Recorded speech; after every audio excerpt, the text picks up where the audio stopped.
لا إله إلا الله محمد رسول الله عليه صلاة الله وآله والأحب.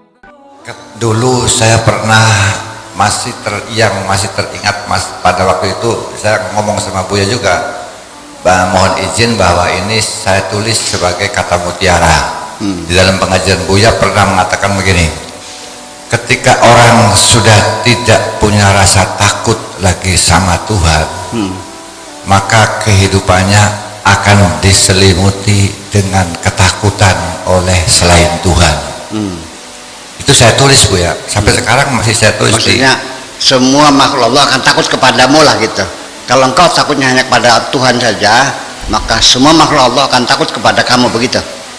Kalau manusia sudah tidak punya rasa takut sama Tuhan, maka kehidupannya orang itu akan ditakuti oleh selain Tuhan. Itu kata-kata Buya begitu, dulu begitu. Jadi gini, kalau kamu takut hanya kepada Tuhan, maka selain Tuhan akan takut semua kepada kamu. Tapi kalau kamu tidak takut sama Tuhan, maka semua apa akan menakutkan kamu gitu. Kebalikannya, betul. Iya. Jadi kaitannya dengan takut Bu ya, dengan takut. Iya. Saya malah mengatakan ke Buya waktu itu, ini Buya saya dapat penemuan mutiara yang berharga, sehingga seolah-olah saya tidak usah bawa kitab salemari. Ya. Artinya kan begini, jadi seolah-olah inspirasi saya itu begini Bu ya, punten Bu ya. Artinya takut di sana yang saya pikir berarti kita ini harus tahu Tuhan dulu. Iyalah. Nah, kalau sudah kita tahu Tuhan, maka kita tidak akan takut kepada apa-apa. Jadi makanya kalau kita tidak tahu Tuhan, kita akan ditakuti oleh sawah kenang wereng, takut, jualan rugi, takut. Itu karena tidak tahu Tuhan. Jadi ketika Buya mengatakan begitu, yang saya pahami, oh begitu, kalau begitu orang takut sama Tuhan itu berarti orang harus mengenal Tuhan yang sebaik mungkin dulu. Kalau setelah udah tahu begitu kepada Tuhan, tahu betul, maka semua yang terjadi tidak pernah ditakuti. Itu yang dulu pernah saya dengar di pengajian Buya begitu. Kemudian saya catat waktu itu memang ya ketakutan itu. Jadi yang saya ambil kepahamannya, orang takut kepada Tuhan itu modalnya tahu Tuhan. Paham saya begitu Buya. Nah, kurang lebihnya begitu. Jadi nggak tahu menurut Buya bagaimana, kepahaman saya benar gak itu? Ya memang akhirnya mesti berimbang ya. Kita takut Tuhan, kita juga cinta Tuhan kok. Iya kan? Makanya begini, kalau kita belum takut sama Tuhan,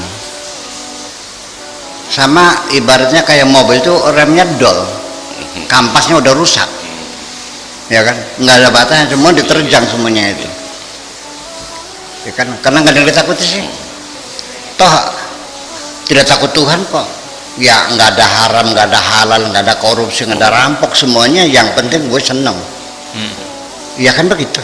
Itu kan rasa takut itu kan diperlukan dalam kehidupan ini, dan memang takut itu merupakan insting bawaan dari lahir sebagai anugerah dari Allah, yang kata Sigmund Freud dikatakannya rasa takut itu adalah satu kelengkapan untuk insting of survive. Gitu. Jadi kalau seandainya kita tidak punya rasa takut, apa yang terjadi? Kang Haji Ubed tidak takut, tidak punya rasa takut, sedang berjalan di hutan ada macan, dia nggak lari. Jadi itu nanti tidak perlu dikelola lama-lama, itu tanpa jeda waktu, begitu mau dia akan lari masuk ke rumah kan, kunci kamarnya. Saya kira itu insting bawaan, tidak perlu dilatih lagi rasa takut semacam itu, karena kalau tanpa rasa takut manusia tidak bisa menyelamatkan dirinya dong. Makanya insting bawaan untuk mendukung insting penting, yaitu insting of survive. itu untuk lil baqa, ya, gharizatul lil baqa atau ghariza lil khulud namanya itu bahasa Arabnya. Nah, tetapi kalau kita belum takut kepada Tuhan, berarti apa yang kita takuti? Allah mengatakan secara ikhtisas dengan qasr atau hasr atau eksklusif, wa iyaya farhabun, hanya kepadaku sajalah. Jadi yang benar itu takut itu hanya kepada Tuhan, yang lain nggak perlu ditakuti. Nah, kalau kita tidak takut, bukan berarti lalu akhirnya juga tidak takut kepada semuanya, tidak, malah sebaliknya. Begitu orang tidak takut Tuhan, dia akhirnya apa? Yang takut yang kelihatan mata akhirnya. Sampai akhirnya apa? Hantu-hantu yang kelihatan juga ditakuti kok. Ya, orang yang merasa takut Tuhan, percaya enggak? Masuk kamar gelap aja dia nggak berani. Mau kamar mandi minta diantar. Ya, percayalah. Kenapa? Kan nggak ada yang ditakuti. Karena dia tidak menemukan sesuatu yang maha kuasa yang bisa melindungi dirinya. Dia hanya mengatakan aku yang bisa melindungi dirinya, dan dia juga sadar bahwa kemampuan dia untuk melindungi diri sangat terbatas sekali. Apa tiap hari mesti digelar pistol, ya kan begitu. Jadi pada akhirnya ya itulah akan terjebak ketika kita sama sekali tidak punya rasa takut Tuhan. Yang tetapi juga begini, selanjutnya ada orang ngakunya percaya Tuhan tapi nggak takut, sholatnya mau kok, tapi korupsinya jalan juga, nggak takut Tuhan, iya kan? Jadi di mana letak apa namanya fungsi rasa takut itu dalam meluruskan perilaku kita sendiri. Nah disitulah makanya rasa takut itu juga bertingkatan-tingkatan. Nah nanti pada akhirnya mah di puncaknya sendiri, pada akhirnya kalau sudah rasa takut sudah terbentuk, akan meningkat yang lebih tinggi lagi, itu mencintai Tuhan.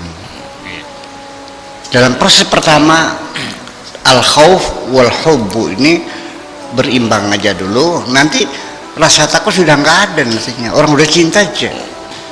Apa bedanya takut dan cinta? Bedanya kalau takut itu geraknya cepat, spontanitas ya. Kemudian umpamanya tadi Kang Ubed ngeliat macan, dia akan lari pontang-panting, nggak ngelihat beling, nggak melihat paku, ngelihat paku sudah diloncatin semuanya, geraknya luar biasa. Tetapi kalau dia mencintai seorang perempuan, perlahan-lahan mendekatinya. Ya kan beda, artinya akan lambat tapi pasti kan gitu, semacam itu bedanya. Jadi reaksi takut itu sangat apa namanya, sangat cepat, sangat luar biasa, keras dan sebagainya. Kalau cinta itu kelembutan, dan yang abadi itu nanti kalau nantinya takut orang yang sudah cinta itu takutnya ada, tapi takutnya apa? Takut salah. Takutnya takut barangkali dimarahin. Iya, kalau sudah namanya sudah cinta itu bukan takut dipukul, nggak diajak ngomong dia nangis kok. Betul nggak? Iya, nggak diajak ngomong ya kita sudah nangis gitu tuh kalau cinta mah. Kan seperti itu. Jadi ya saya kira bahwa untuk membangun yang dibangun itu silakan sekarang heran bangsa dulu rasa takutnya, nanti di ujungnya akan menurun dan akan muncul rasa cinta yang akhirnya di penghujungnya kita mau berbuat sesuatu untuk menyenangkan Allah itu bukan karena rasa takut kita, tapi karena rasa cinta kita. Setuju nggak? Nah makanya untuk meninggalkan dosa yang diperlukan rasa takut, untuk meningkatkan semangat ibadah yang diperlukan takut kadar cinta. Saya kira seperti itu aja. Sementara ini silakan dikeluarnya dulu. Gitu. Insyaallah kita panjang umur ya. Nanti perlahan-lahan kira-kira akan khairan termasuk minal muhibbina ilallah. Amin. Gitu aja.